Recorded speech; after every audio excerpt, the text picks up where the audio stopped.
everyone, I'm Gugu. Welcome to my channel. In this video, I will take you on a tour of Passau, the city where three rivers converge in Bavaria, Germany. The Danube, Inn, and those rivers meet here, creating a breathtaking panorama. If you enjoy traveling around the world, then following me is the right choice. Remember to subscribe so you won't miss any of the exciting videos. During the Middle Ages, Passau was a significant bishopric, with many grand churches and monasteries built. The Baroque period saw the city prosper, leaving behind numerous impressive Baroque buildings. Here, you'll find colorful houses, magnificent churches, and charming squares.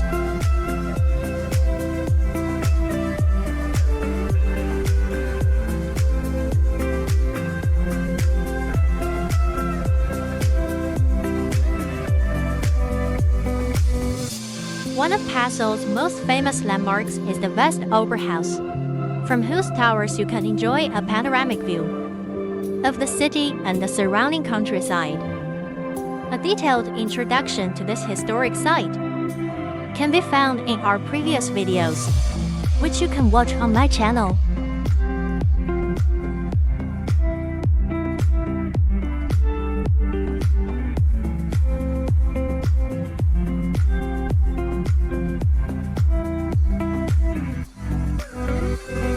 Another must-visit site is the Veste Niederhaus, located at the confluence of the Inn and Ilz rivers. This fortress, once used as a prison and barracks, has been transformed into a museum, showcasing the city's rich history. In addition to historical and cultural attractions, Passau offers a wide range of shopping, dining, and cultural activities. Strolling along the riverbanks, you can enjoy the picturesque views on both sides and the fresh air. Whether you're interested in history, architecture, or nature, Passau offers unforgettable experiences for everyone.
That's all for today's video. Remember to subscribe so you won't miss any of the exciting videos. And feel free to discuss in the comments section. I will bring you more wonderful videos. I'm on Google. See you next time.